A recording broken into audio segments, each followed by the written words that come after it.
স্বাগত নিউজ 24 সকালের সংবাদে। সাথে আছি আমি তানজিনা অন্ত। নির্ধারিত সময়ের মধ্যেই উৎপাদনে যাবে রূপপুর পারমাণবিক বিদ্যুৎ কেন্দ্র। বিদ্যুৎ কেন্দ্রের পারমাণবিক চুল্লি স্থাপন কাজ শুরুর দিন একথা জানিয়েছেন বিজ্ঞান ও প্রযুক্তি মন্ত্রী স্থপতি ইয়াফেস ওসমান। প্রকল্প সংশ্লিষ্টরা বলছেন, প্রতিটি যন্ত্র সর্বোচ্চ পরীক্ষা নিরীক্ষার ধাপ পেরিয়ে নকশা অনুযায়ী বসানো হচ্ছে। এজন্য নিয়ন্ত্রণ কর্তৃপক্ষের সনদ নিতে হয়েছে এবং কাজের মান দেখে তারা সন্তোষ প্রকাশ করেছেন। শাহরিজয়ের রিপোর্ট। মেগা প্রকল্পগুলোর মধ্যে দেশের সবচেয়ে বড় বিনিয়োগ রূপপুরের এই পারমাণবিক বিদ্যুৎ কেন্দ্র। 2017 সালে এর নির্মাণ শুরুর মধ্য দিয়ে বাংলাদেশ প্রবেশ করে পরমাণু শক্তিধর দেশের তালিকায়। আশা করা হচ্ছে 2 বছরের কম সময়ের মধ্যেই উৎপাদন শুরু করবে এর প্রথম ইউনিট। 2024 সালে এর দ্বিতীয় ইউনিটটি চালু হলে উৎপাদন হবে মোট 2400 মেগাওয়াট বিদ্যুৎ। কেন্দ্রের যে যন্ত্রে নিউক্লিয়ার ফুয়েল বা ইউরেনিয়াম থেকে বিদ্যুৎ উৎপাদন করা হয়, সেই রিয়েক্টর প্রেসার ভেসেল বা পরমাণু চুল্লি স্থাপন শুরুর মধ্য দিয়ে অর্জিত হলো বিশেষ মাইলফলক। প্রকল্প সংশ্লিষ্টরা বলছেন, আন্তর্জাতিক গাইডলাইন পুঙ্খানুপুঙ্খ অনুসরণ করেই তা করা হচ্ছে। সবচেয়ে বেশি গুরুত্ব পাচ্ছে এর নিরাপত্তা নিশ্চিত করার দিকটি।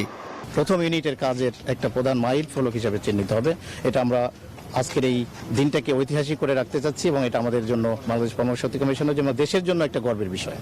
রোসাটমের কারিগরি তত্ত্বাবধান ও নকশায় এখানে ব্যবহার করা হবে পরমাণু প্রযুক্তির সবশেষ সংস্করণ VVER 1200 টাইপের দুটি রিয়েক্টর। রূপপুরের পারমাণবিক বিদ্যুৎ কেন্দ্রটিকে নির্দিষ্ট সময়ে উৎপাদনে নিয়ে আসা রোসাটমের একটি বৈশ্বিক অঙ্গীকার। আজ এক ধাপ এগিয়ে পারমাণবিক বিদ্যুৎ কেন্দ্রের অন্যতম গুরুত্বপূর্ণ অংশ রিয়াক্টর প্রেসার ভেসেল, যা যুক্ত হলো রূপপুর পারমাণবিক বিদ্যুৎ কেন্দ্রের রিয়াক্টর ভবনে। পারমাণবিক এই বিদ্যুৎ কেন্দ্রের জন্য দ্বিতীয় রিয়েক্টর প্রেসার ভেসেল বা পারমাণবিক চুল্লিটিও এরই মধ্যে রূপপুরে এসে পৌঁছেছে। শিগগিরই শুরু হবে এর স্থাপন কাজটিও।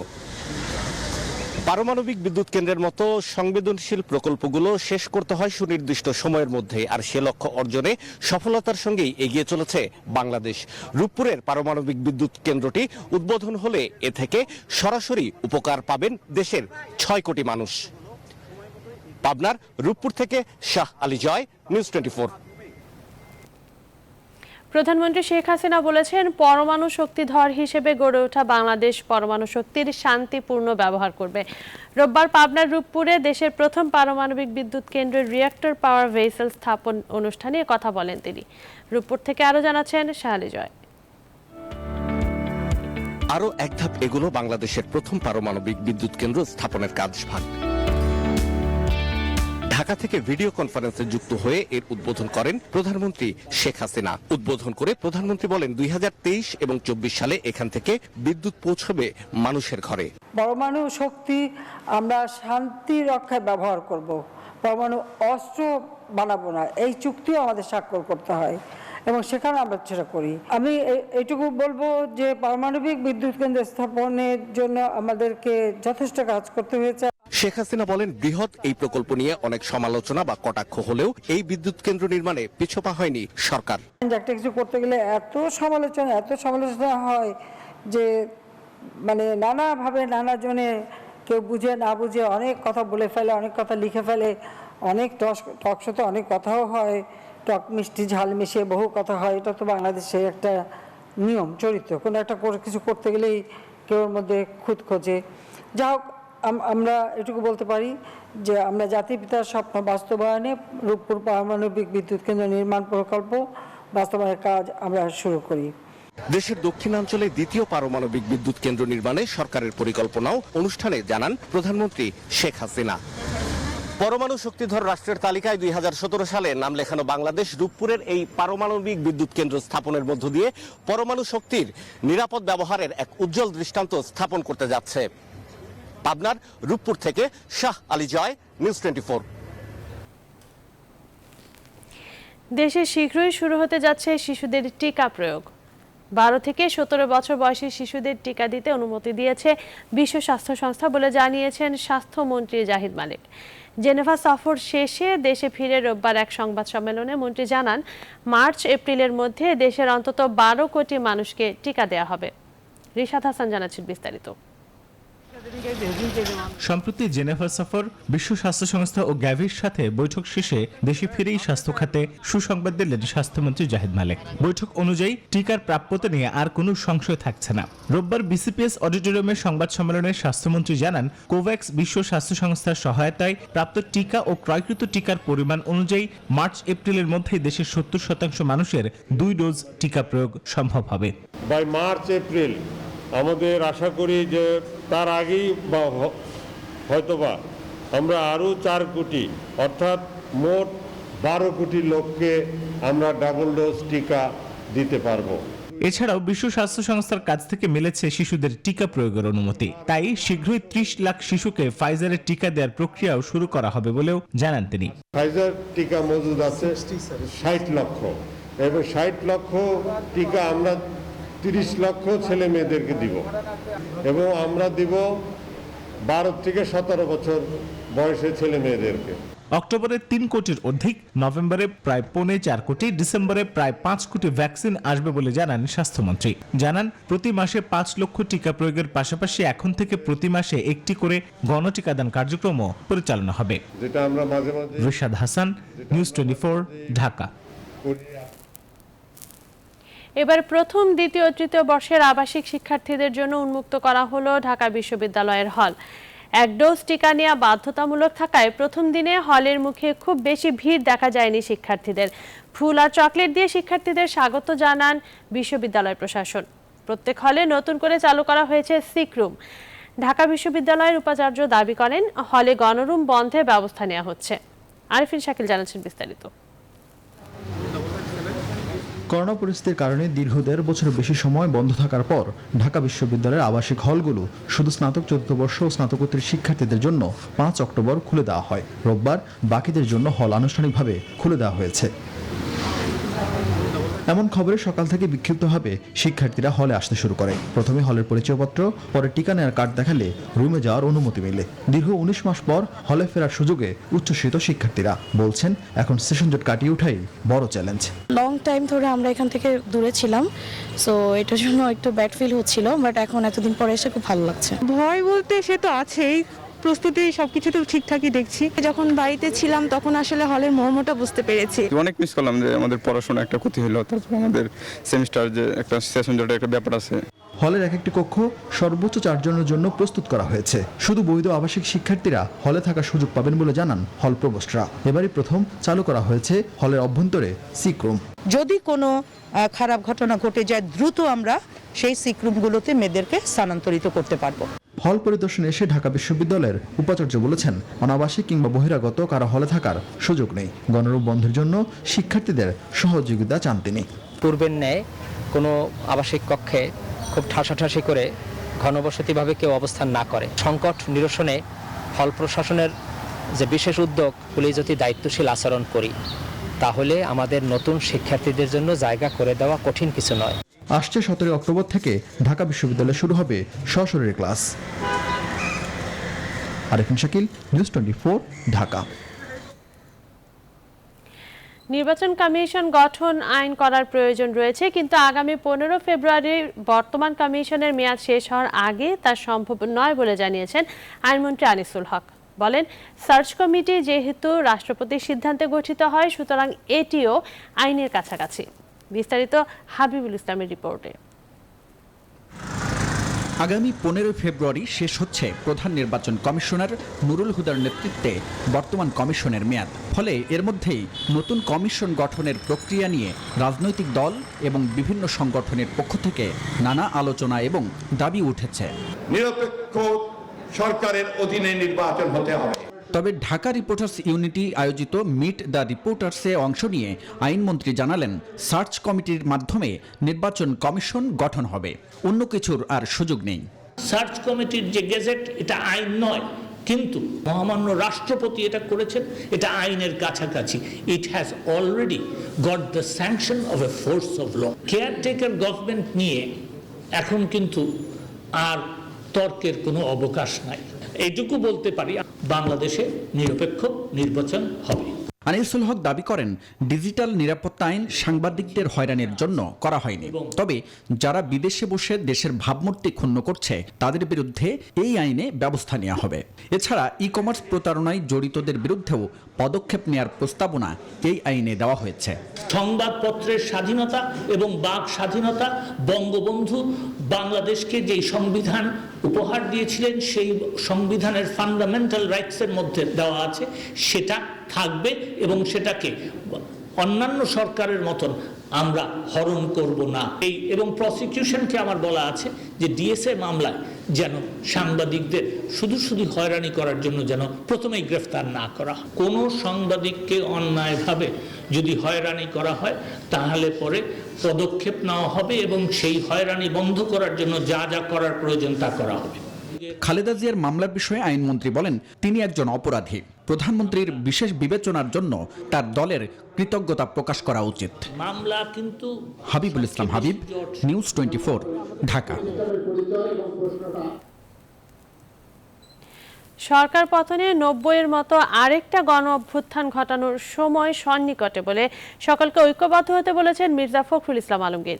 রোববার দুপুরে সরকার বিরোধী আন্দোলনে নিহত এক ছাত্রদল কর্মীর স্মরণ সভায় বিএনপি মহাসচিব এই আহ্বান জানান। বলেন, 90 সালে স্বৈরশাসকের আসন উল্টে দিয়েছিল ছাত্র জনতা, সেদিনের নেতৃত্ব দিয়েছিলেন খালেদা জিয়া। বিএনপি মহাসচিব বলেন, আজকেও সেই সময় এসেছে, ছাত্রদের ঐক্য গড়ে তুলে বহুদলীয় ঐক্য গঠন করতে হবে। 1990 সালের যে গণ অভ্যুত্থানের মধ্য দিয়ে সেদিনকার ছাত্র জনতা শৈল শাসনের তাকে তাও উল্টে দিয়েছিল এবং সেদিন যিনি নেতৃত্ব দিয়েছিলেন আমাদের দেশীয় নেত্রী বেগম খালেদা জিয়া, সেই সময় এসেছে এখন আবার সেই ধরনের আরো দৃঢ়তার সঙ্গে আরো একটি গণ অভ্যুত্থান ঘটাতে হবে। বিএনপি নিজেদের দলের গণতন্ত্রকে গুম করে বাইরে গণতন্ত্র খুঁজে বেড়ায় বলে মন্তব্য করেছেন আওয়ামী লীগের সাধারণ সম্পাদক ওবায়দুল কাদের। রোববার সকালে তার বাসভবনে ব্রিফিংকালে এ মন্তব্য করেন তিনি। তারা অভ্যন্তরীণ গণতন্ত্র চর্চা না করে কর্তৃত্বপরায়ণ। বিএনপি নিজেদের দলের গণতন্ত্রকে গুম করে বাইরে গণতন্ত্র খুঁজে বেড়ায়। একটি রাজনৈতিক দল কখনো নির্বাচন বিমুখ হতে পারে না। বিএনপি জানে নির্বাচন ছাড়া ক্ষমতার হাত বদলের অন্য কোনো বিকল্প নেই। রোহিঙ্গাদের জন্য ভাষান্তরেও কাজ করবে জাতিসংঘ। বাংলাদেশ সরকারের সঙ্গে এ বিষয়ে একটি সমঝোতা স্মারক সই করেছে সংস্থাটি। এ খবরে রোহিঙ্গাদের মাঝে আনন্দের বন্যা বয়ে গেছে। রোববার বিকেলে ভাষান্তরে ক্যাম্প হেড ফোকালদের নেতৃত্বে রোহিঙ্গারা একটি আনন্দ মিছিল বের করেন। মিছিলটি সিআইসি অফিস শেল্টার 9 থেকে হাসপাতাল রোড হয়ে 1 নং রোহিঙ্গা বাজারের সামনে গিয়ে শেষ হয়। প্রায় 1000 রোহিঙ্গা মিছিলটিতে অংশ নেন। এ সময় জাতিসংঘ ও জাতিসংঘের শরণার্থী সংস্থা ইউএনএইচসিআরকে ধন্যবাদ এবং ভাষান্তরে স্বাগত জানিয়ে স্লোগান সহ বিভিন্ন প্ল্যাকার্ড, ব্যানার নিয়ে আনন্দ মিছিলে অংশ নেন।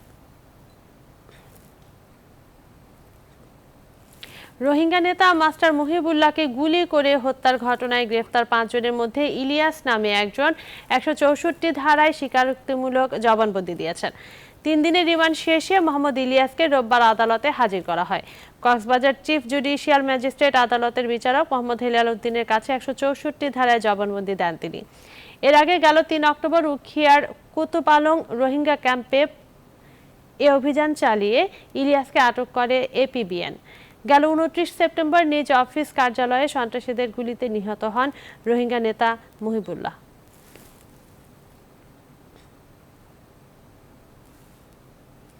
সাভারে তুরাগ নদে নৌকা ডুবির ঘটনায় এখনো নিখোঁজ রয়েছে 3 জন। তবে নিখোঁজদের সন্ধানে উদ্ধার অভিযান সমাপ্ত ঘোষণা করেছে ফায়ার সার্ভিসের ডুবুরি দল। এর আগে রোববার সকাল থেকে দ্বিতীয় দিনের মতো উদ্ধার তৎপরতা চালায় ফায়ার সার্ভিসের ডুবুরি দল, কিন্তু নিখোঁজদের সন্ধান না মেলায় বিকেলেই উদ্ধার অভিযান সমাপ্ত ঘোষণা করেন তারা।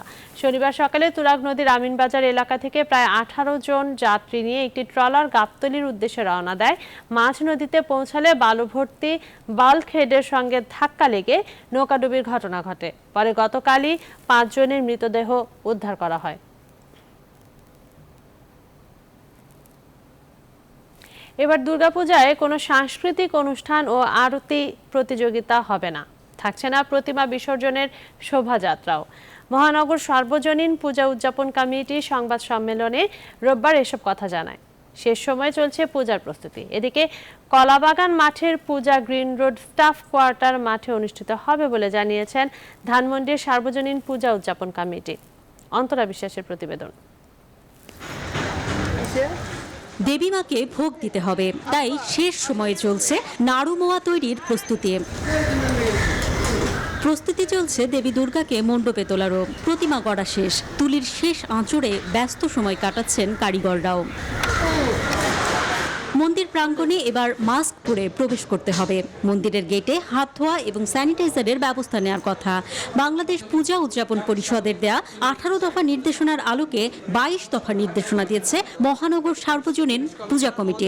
গতবার যে বিধিনিষেধগুলো ছিল সেটা থাকবে। এখানে আমাদের কোনো ধরনের সাংস্কৃতিক অনুষ্ঠান, আরতি প্রতিযোগিতা বা ভিজে সেট বাজানো, কোনো ধরনের এই জাতীয় কিছু থাকবে না। রবিবার দুপুরে ঢাকেশ্বরী মন্দির পরিদর্শনে আসেন ডিএমপি কমিশনার শফিকুল ইসলাম। তিনি বলেন, দুর্গাপূজা উপলক্ষে নিরাপত্তা জোরদার করা হয়েছে। দেখছি না, তবে আশঙ্কার কথাটা কিন্তু একেবারে আমরা উড়াই দিচ্ছি না। তাদের প্রচারণায় কে উদ্বুদ্ধ হয়ে কোনো কিছু করছে এরকম কোনো তথ্য আমাদের কাছে নাই, এবং আমরা অ্যালার্ট আছি। আমাদের যারা কাজ করে এটা নিয়ে ওখানে সম্পূর্ণ অ্যালার্ট আছে। এবার 238টি পূজা হচ্ছে। সারা দেশে এবার 32,118টি পূজা মণ্ডপে দুর্গাপূজা হওয়ার কথা। ঘোড়ায় চড়ে মর্তে এসে দেবী এবার দূর করবেন মহামারী। সবার মাঝে শান্তি ছড়িয়ে দিয়ে ফিরবেন দোলায় চড়ে স্বামীর বাড়িতে কৈলাসে। সনাতন ধর্মাবলম্বীদের বিশ্বাস, প্রতি বছরই দেবী এসে তাদেরকে দেবেন আশীর্বাদ। অন্তরা বিশ্বাস, নিউজ 24, ঢাকা। দুর্গাপূজায় যেন কোনো ধরনের বিশৃঙ্খল পরিস্থিতি সৃষ্টি না হয়, সেজন্য প্রশাসন কঠোর অবস্থানে রয়েছে বলে মন্তব্য করেছেন স্বরাষ্ট্রমন্ত্রী আসাদুজ্জামান খান কামাল। রোববার সন্ধ্যায় রাজধানীর খামারবাড়িতে শারদীয় দুর্গাপূজার উদ্বোধনী অনুষ্ঠানের পর সাংবাদিকদের প্রশ্নের জবাবে স্বরাষ্ট্রমন্ত্রী কথা বলেন। সনাতন সমাজ কল্যাণ সংঘ আয়োজিত এই পূজা মণ্ডপের উদ্বোধন করেন ভারতীয় হাই কমিশনার বিক্রম কুমার দোরাইস্বামী।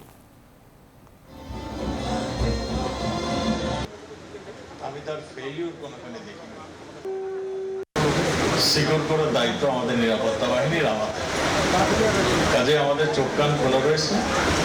আমরা মনে করি আমরা সজাগ রয়েছি। আমরা কাউকে এই ধরনের দুষ্কর্ম আমরা করতে দেব না।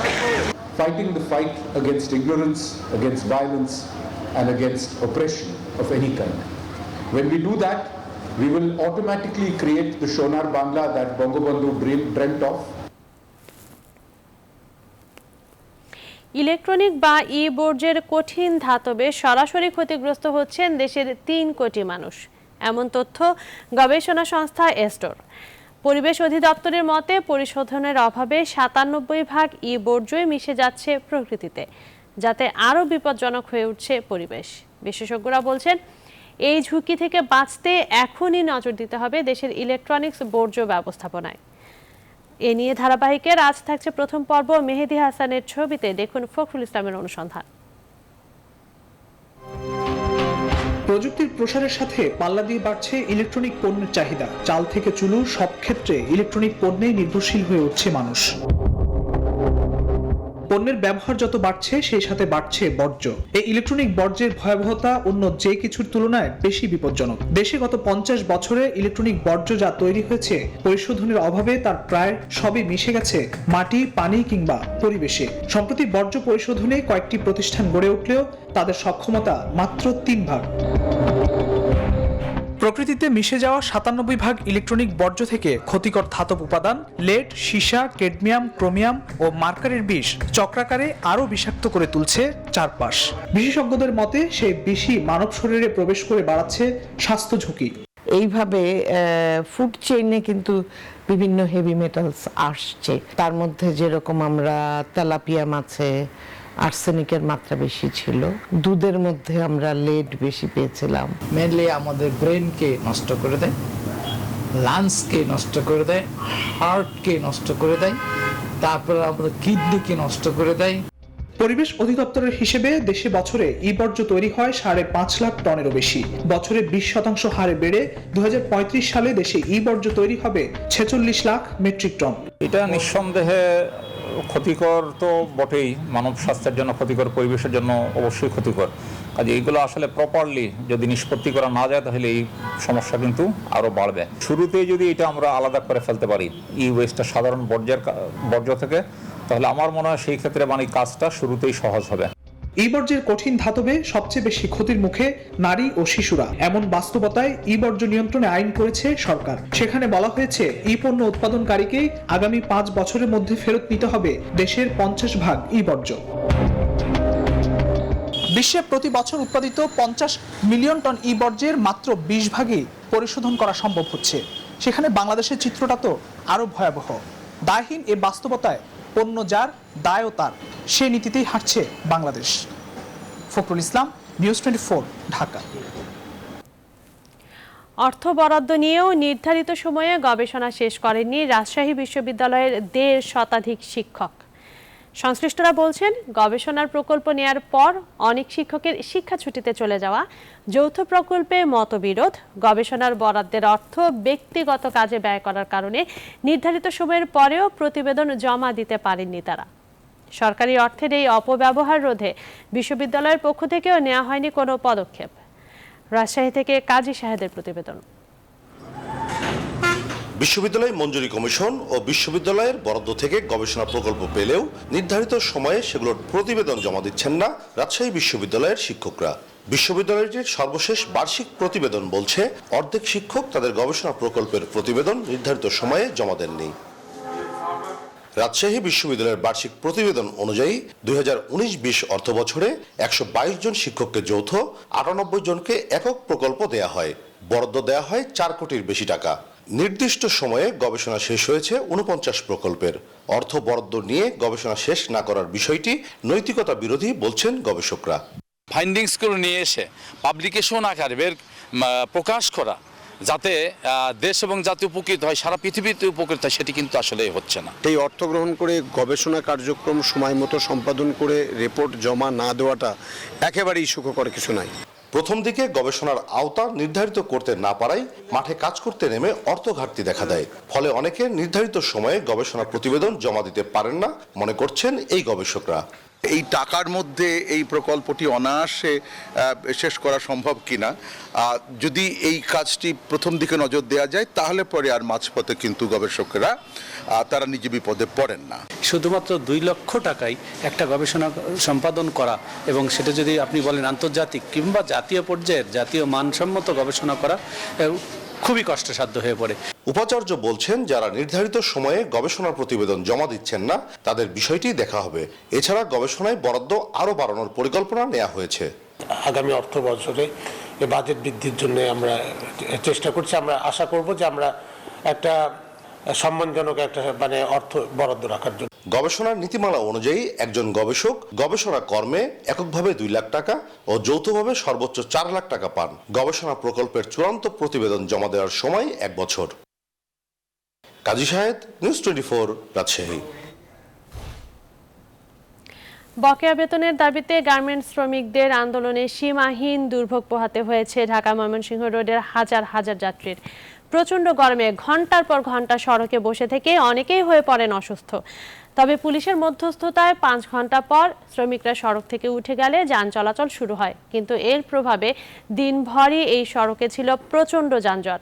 কয়েক কিলোমিটার সড়ক পাড়ি দিতে লেগে যায় কয়েক ঘন্টা। এবার করোনা আপডেট।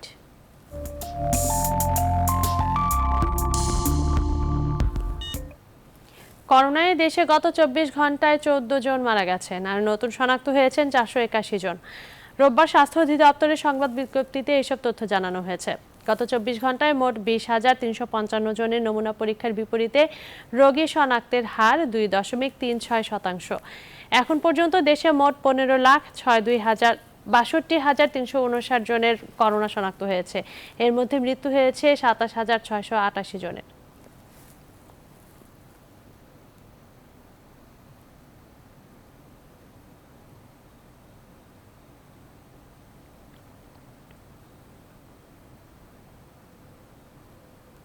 এবার ফার্স্ট সিকিউরিটি ইসলামী ব্যাংক অর্থ বাণিজ্যের সংবাদ।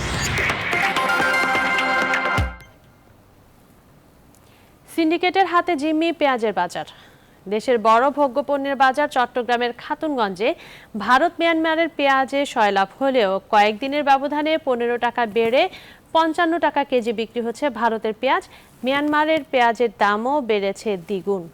ভোক্তারা মনিটরিংয়ের দুর্বলতাকে দুষলেও জেলা প্রশাসন বলছেন পেঁয়াজ নিয়ে তাল বাহানা সহ্য করা হবে না। পেঁয়াজ সিন্ডিকেটের তালিকা তৈরির কথাও জানিয়েছেন তিনি। নয়ন বড়ুয়া জয়ের তথ্যচিত্রে ডেস্ক রিপোর্ট। দেশের সবচেয়ে বড় ভোগ্যপণ্যের বাজার চট্টগ্রামের খাতুনগঞ্জ ভারত মিয়ানমারের পেঁয়াজে ভরপুর। তারপরও সংকটের অজুহাতে কয়েকদিনে পাইকারিতেই দাম বেড়েছে কেজিতে 15 টাকা পর্যন্ত। মিয়ানমার চলতেছে আপনার 48 থেকে 50 টাকা, ভারতীয় পেঁয়াজ আপনার বিক্রি হচ্ছে আপনার 56-57 টাকা। এগুলো আমদানিকারকের উপর নির্ভর করে, আমদানিকারকরা আমাদেরকে যেরকম লেট দেয় আমরা ওই রকমই বিক্রি করি। খুচরা বাজারে প্রতি কেজি পেঁয়াজ বিক্রি হচ্ছে 60 থেকে 65 টাকারও বেশি দামে। সাধারণ মানুষের জন্য ওই পেঁয়াজ কিনাটা এখন অনেক শব্দের ব্যবনাতে নিত্য প্রয়োজনীয় সব জিনিসের দামই অনেক বেশি। ক্রেতারা বাজার মনিটরিং নেই বললেও পেঁয়াজ সিন্ডিকেটের খোঁজে মাঠে থাকার দাবি জেলা প্রশাসনের। আসলে সিন্ডিকেটের সাথে যারা জড়িত তাদের কিন্তু আমাদের কাছে একটা তালিকা রয়েছে যারা আপনার এই সিন্ডিকেটের সাথে জড়িত। তো তাদেরকে আমরা অলরেডি ডেকে এনে আমরা তাদেরকে নির্দেশনা দিয়েছি। আমদানিকারকরা বলছেন ভারত মিয়ানমারে বেড়েছে পেঁয়াজের দাম, তাই সংকট ঠেকাতে অন্যান্য দেশ থেকে পেঁয়াজ আমদানি করার চেষ্টা চলছে তাদের। মূলত পেঁয়াজ ঘাটতি আছে, সামনে আরো সংকট সৃষ্টি হবে যদি পেঁয়াজের অন্য দেশ যদি আমরা খুঁজে যদি বের করে না করি। ব্যবসায়ীরা বলছেন কেনা দামের চেয়ে প্রায় 3 গুণ দামে পেঁয়াজ বিক্রির পেছনে জড়িত আছে কক্সবাজারের টেকনাফ ও চট্টগ্রামের 15 জনের একটি সিন্ডিকেট। বাজার নিয়ন্ত্রণে তাদেরকে আইনের আওতায় নিয়ে আসার দাবি জানিয়েছেন তারা। Desk report, news 24। আগামী 15 থেকে 20 দিন পরে পেঁয়াজের বাজার নিয়ন্ত্রণে আসবে বলছেন কৃষিমন্ত্রী ডক্টর মোহাম্মদ আব্দুর রাজ্জাক। বলেন, পেঁয়াজ পচনশীল ও মজুত করে রাখা যায় না, এ কারণে মৌসুমের শেষের দিকে বাজারে দাম বেড়ে যায়।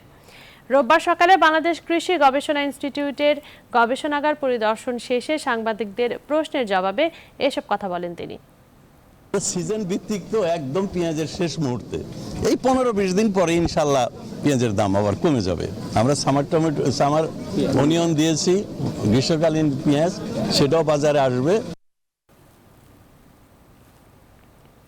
বাণিজ্য মন্ত্রী টিপু মুন্সি বলেছেন, ব্যবসা উন্নয়ন কার্যক্রম বিবেচনায় চীন বাংলাদেশের সবচেয়ে বড় ব্যবসায়িক অংশীদার।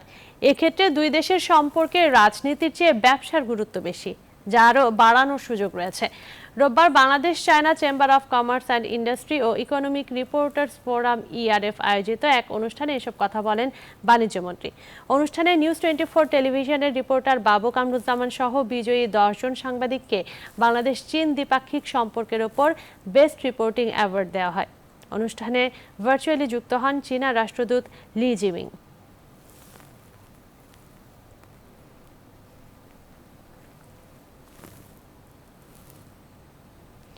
ইয়েমেনের দক্ষিণাঞ্চলীয় শহর এইডেনের গভর্নরের গাড়ি বহরে বোমা বিস্ফোরণে অন্তত 6 জন নিহত হয়েছেন। রোববারের এই সন্ত্রাসী হামলা থেকে প্রাণে বেঁচে এসেছেন গভর্নর আহমেদ লামলাস ও কৃষিমন্ত্রী সালেম আল সুকাতরি। তথ্যমন্ত্রী জানান, বিস্ফোরণে নিহতদের মধ্যে লামলাসের সঙ্গীরাও রয়েছেন। এতে 7 পথচারীও আহত হয়েছেন। তবে এই হামলায় এখনও কেউ দায় স্বীকার না করলেও ইয়েমেনে আল কায়দা সক্রিয় রয়েছে। দেশটির যুদ্ধে বেসামরিক সহ হাজার হাজার মানুষ নিহত হয়েছেন। জাতিসংঘের ভাষায় ইয়েমেন এখন বিশ্বের সবচেয়ে ভয়াবহ মানবিক বিপর্যয়ের মুখে রয়েছে।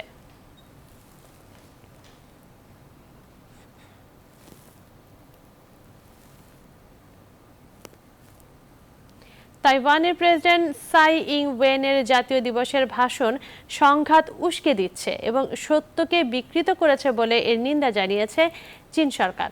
এর আগে চীনের চাপের কাছে তাইওয়ান মাথা নত করবে না বলে হুঁশিয়ারি দেন তাইওয়ানের প্রেসিডেন্ট। চীনের প্রেসিডেন্ট শি জিনপিং এর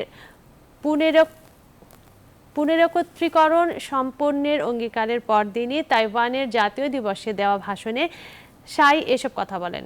কয়েকদিন আগেই চীন তাইওয়ানের আকাশ প্রতিরক্ষা অঞ্চলে রেকর্ড সংখ্যক জঙ্গি বিমান পাঠায় তাইওয়ানের প্রেসিডেন্টকে সতর্ক করতে এইসব বিমান পাঠানো হয় বলে ধারণা অনেক পর্যবেক্ষকের।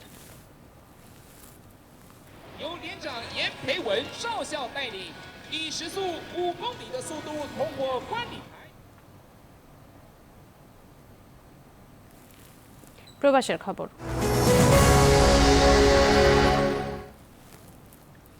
ইতালির রোমে ফেনী জেলা সমিতির অভিষেক অনুষ্ঠিত হয়েছে।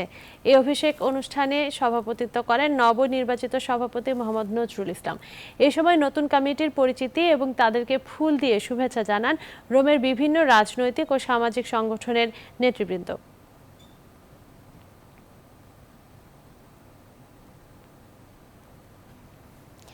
আমেরিকান ইন্টারন্যাশনাল ইউনিভার্সিটি বাংলাদেশের 20তম সমাবর্তন অনুষ্ঠিত হয়েছে। রোববার বিশ্ববিদ্যালয়ের অডিটোরিয়াম থেকে ভার্চুয়ালি সম্প্রচারিত হয়েছে। শিক্ষামন্ত্রী ডাক্তার দীপুমণি সমাবর্তন অনুষ্ঠানে সভাপতিত্ব করেন ও গ্র্যাজুয়েটদের মধ্যে সনদ বিতরণ করেন। অনুষ্ঠানে বিশেষ অতিথি ছিলেন শিক্ষা উপমন্ত্রী মহিবুল হাসান চৌধুরী এমপি। সমাবর্তন অনুষ্ঠানে বক্তব্য রাখেন বাংলাদেশে নিযুক্ত British high commissioner Robert Dickson, AIUB এর ট্রাস্টি বোর্ডের চেয়ারম্যান ডক্টর হাসানুল আবেদিন হাসান এবং vice chancellor doctor Carmen Z Lamagna. সমাবর্তন অনুষ্ঠানে শিক্ষাবর্ষ 2019-20 এবং 2020-21 বিভিন্ন অনুষদের মোট 2878 জন ছাত্রছাত্রীকে স্নাতক ও স্নাতকোত্তর ডিগ্রি প্রদান করা হয়।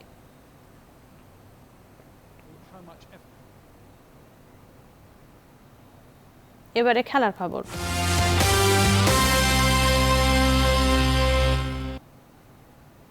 টি-20 বিশ্বকাপের বাছাই পর্বের আগে কন্ডিশনিং ক্যাম্প ও প্রস্তুতি ম্যাচ খেলতে সংযুক্ত আরব আমিরাতের উদ্দেশ্যে রোববার ওমান ছেড়েছে বাংলাদেশ ক্রিকেট দল। সেখানে দলের সঙ্গে যোগ দেবেন আইপিএল খেলতে যাওয়া সাকিব আল হাসান ও মোস্তাফিজুর রহমান। 12 অক্টোবর সরাসরি শ্রীলঙ্কার বিপক্ষে প্রস্তুতি ম্যাচ খেলবে বাংলাদেশ। শ্রীলঙ্কার বিপক্ষে প্রস্তুতি ম্যাচ শেষে 13 অক্টোবর অনুশীলন করবে টাইগাররা। 14 তারিখ দ্বিতীয় ও শেষ প্রস্তুতি ম্যাচে আয়ারল্যান্ডের বিপক্ষে মাঠের লড়াই শেষে পরদিন আবার তারা ওমানে ফিরে যাবেন।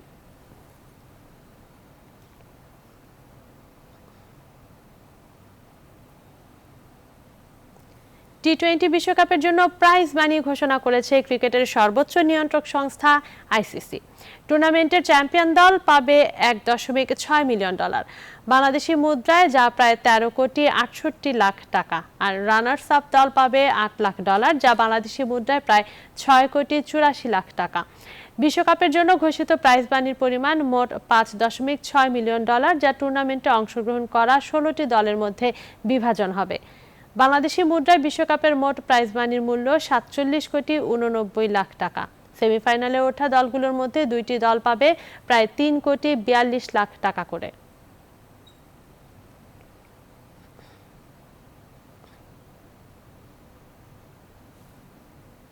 দুই দিনের বিশ্রাম শেষে আবারও মাঠের অনুশীলনে ফিরেছে জাতীয় ফুটবল দল।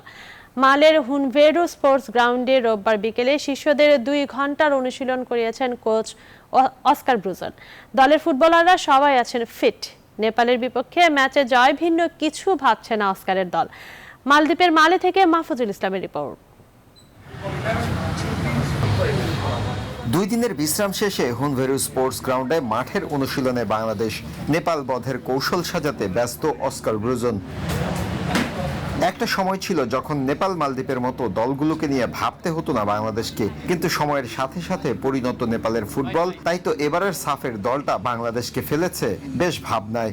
তো আমার মনে হয় তারা চাবে যে মনে করলেই তারা যেহেতু উঠে যাবে তারা এটাই, তো আমাদের ক্ষেত্রে আমরা চেষ্টা করবো আপনাদের আমরা সেরাটা দিয়ে, এবং নেপালকে যদি চাপের মধ্যে রাখি তাহলে আমরা জিততে হবে। টিম ম্যানেজমেন্টের ভাবনায় সাফের গেল কয়েক আসরের ব্যর্থতাগুলো ঘোচানো, তাই তো মাঠের ফুটবলের সেরাটা দেওয়ার বিকল্প নেই। আমরা 2 দিন রিকভারি সেশন করেছি, সবাই ভালো আছে। অনুশীলনে আমরা বেশ সাবলীল ছিলাম। পরের ম্যাচে আমাদের জয় পেতে হবে, সেদিকে আমরা মনোযোগ দিচ্ছি। 2 দিনের বিশ্রাম শেষে মাঠের অনুশীলনে ফিরেছে জামাল তপুরা। মাঠে ফেরার পর ফুটবলারদের শরীরী ভাষায় এটি স্পষ্ট হয়েছে, অস্কার ব্রুজন যেন মনে করিয়ে দিচ্ছেন বড় ম্যাচের চাপ নেওয়ার ক্ষমতা থাকতে হবে দলের প্রতিটি ফুটবলারের। মালদ্বীপের মালে থেকে মাহফুজুল ইসলাম, নিউজ 24। আন্তর্জাতিক ফুটবলে অসম্ভব এক কাজ করে বসলো সাফের আয়োজক মালদ্বীপ এফএ। হুনভেরু স্পোর্টস গ্রাউন্ডে অনুশীলন শেষে হোটেলে ফেরার জন্য টিম বাস পায়নি বাংলাদেশ দল। অনুশীলন শেষে প্রায় 30 মিনিট মাঠে অপেক্ষা করার পর পায়ে হেঁটেই টিম হোটেল জেনে ফিরেছেন ফুটবলাররা। নির্ধারিত সময়ের চেয়ে কিছু সময় বেশি অনুশীলন করায় বাংলাদেশ দলের সঙ্গে এমন কাণ্ড ঘটেছে বলে জানা গেছে। কিন্তু আন্তর্জাতিক ফুটবলের যে কোনো মঞ্চে প্রতিটি দলের জন্য নির্ধারিত টিম বাস থাকা বাধ্যতামূলক।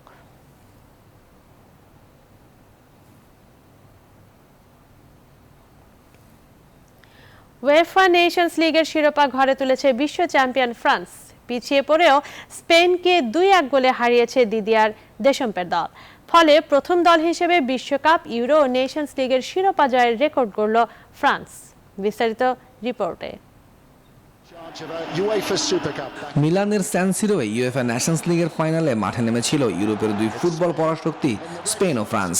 ম্যাচের প্রথমার্ধে বল দখলে এগিয়ে ছিল স্পেন, তবে গোলের তেমন কোনো সুযোগ তৈরি করতে পারেনি তারা। আর পুরো প্রথমার্ধ জুড়ে ফ্রান্স শট নিতে পেরেছে মোটে একটি। দ্বিতীয়ার্ধের শুরু থেকেই বাড়ে খেলার গতি, আক্রমণ আর পাল্টা আক্রমণে জমে ওঠে ম্যাচ। অবশেষে 64 মিনিটে মেলে প্রথম গোলের দেখা। সার্জিও বুসকেটসের থ্রু বল ধরে ডি বক্সে ঢুকে বাঁ পায়ের শটে দূর পোস্ট দিয়ে ঠিকানা খুঁজে নেন উইয়ারসাবাল। ফলে 1-0 গোলে এগিয়ে যায় স্পেন। অবশ্য লিড বেশিক্ষণ ধরে রাখতে পারেনি এনরিকের শিষ্যরা। পরের মিনিটেই ডি বক্সের বাঁ দিক থেকে বাঁকানো দূরপাল্লার শটে লক্ষ্য ভেদ করে খেলায় সমতা ফেরায় রিয়াল মাদ্রিদ তারকা করিম বেনজেমা। 80 মিনিটে ভাগ্যের ফেরে গোল হজম করে স্পেন। এমবাপ্পে অফসাইডে থাকলেও ডিফেন্ডার গার্সিয়ার পা ছুঁয়ে বল আসায় অফসাইডের বাঁশি বাজাননি রেফারি। ফলে অনেকটা সহজেই লক্ষ্যভেদ করেন পিএসজি তারকা এমবাপ্পে। এরপর স্পেনের কয়েকটি দারুণ আক্রমণ রুখে দেন ফরাসি গোলরক্ষক লরিস। ফলে 2-1 গোলের জয়ে শিরোপা উল্লাসে মাতে ফ্রান্স। পাশাপাশি প্রথম দল হিসেবে বিশ্বকাপ, ইউরো ও নেশনস লিগের শিরোপা জয়ের রেকর্ড গড়ল দলটি। আর 2018 সালে দায়িত্ব নেওয়ার পর এটি দিদিয়ার দেশম্পের দ্বিতীয় শিরোপা। তৌহিদুল ইসলাম, নিউজ 24। এখন এই পর্যন্তই। এতক্ষণ সাথে থাকার জন্য ধন্যবাদ।